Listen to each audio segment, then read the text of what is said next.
If you asked most people to describe The Division in one sentence, a lot of people would say, missed potential.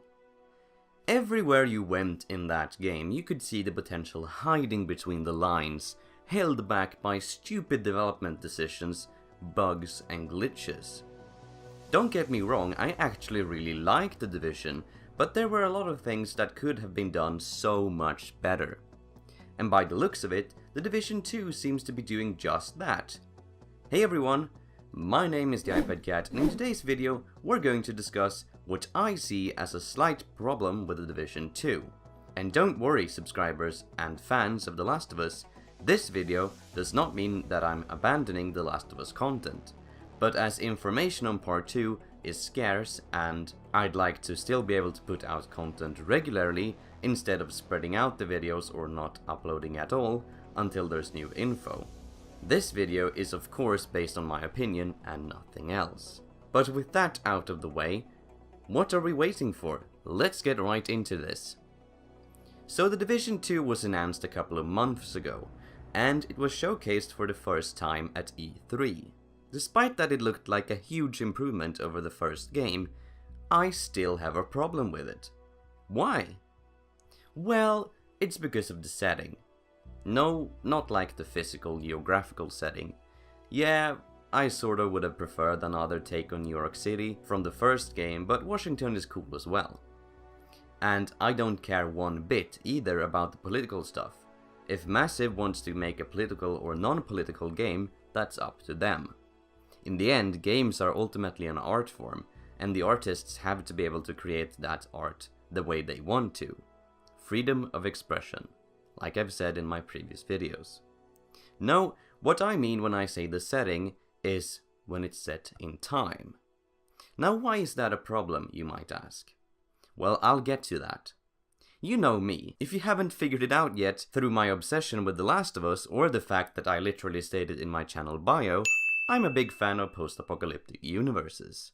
I'm not a prepper or one of those crazy people hoping for a zombie apocalypse. No, rather I'm just drawn to the quote-unquote thrill of them. The same way people like horror games and movies. The thing is, for a post-apocalyptic universe to be good, it has to have a good world. The world needs to be treated as a character itself, because it is.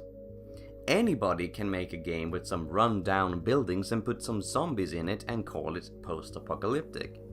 But people with that mentality making games is part of the reason I think we have the current fatigue with zombie games and post-apocalyptic games in general.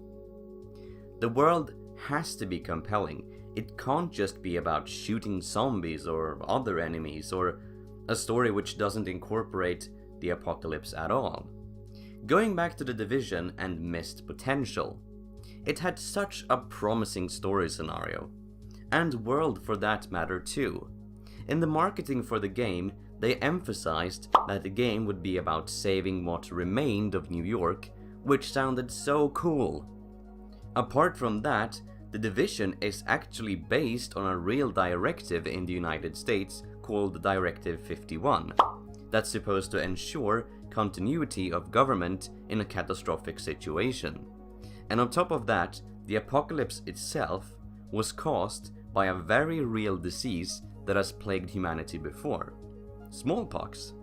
It has everything going for itself to be a convincing and compelling world. But then, come launch, and we find ourselves with a lackluster story, barely fleshed out characters and factions hard to relate to, and an almost entirely dead world. So much for saving what remains. Now with The Division 2, almost everything the first game did poorly seems cool, except for the story scenario. Instead of the game taking place 1 month after the initial outbreak and the virus still being a problem to deal with, and in some sense us being mid-apocalypse, it takes place 7 months later. The only faction we know about so far is some extremist group that has taken control of the capital, and there is no sign of the remnants of emergency services desperately trying to hold the city together like in the first game. I mentioned earlier how I'm drawn to post-apocalyptic games because of the thrill, And that thrill mostly comes from the scare of having something like this actually happening to our own world. But when these universes skip over the entire society trying to hold on and survive part and go straight to the everything and everyone are gone part without explaining anything, it becomes one of those boring survival games on Steam. If they just leave it at the Division's attempt to contain the spread of the virus in New York failed, and now the world has fallen, I'm not sure I'm going to like it that much. I understand that doing that is a way to make a clean slate for the writers to be able to do whatever they want in the world without worrying about other things. But when doing that in most cases, not all, it instantly makes me lose that thrill. That feeling of creepiness that our society is really a fragile one and all that sort of stuff. Then it just becomes a fantasy world which just happens to take place in the shell of a world reminiscent to ours. I'm not saying that there aren't games and universes that manage to be really good while doing this. The Last of Us and The Walking Dead are two very good examples. Both of those consist of believable factions and people who feel like real people. But something tells me that won't be the focus for The Division 2, if we look back at the first game. I'm not saying that I can't enjoy stories that I don't feel are close to our reality, or could personally happen to me either. I really like Star Wars, for example, and other universes that aren't even remotely close to reality. No, this is just what I want from a post-apocalyptic universe, and ultimately, I'm still excited for The Division 2. But that's just what I think. Did you know that there is an official TheiPadCat Discord server? Join it to chat with me about anything and everything, suggest videos, be a part of upcoming live streams, etc. The link is in the description. Anyways, what do you think?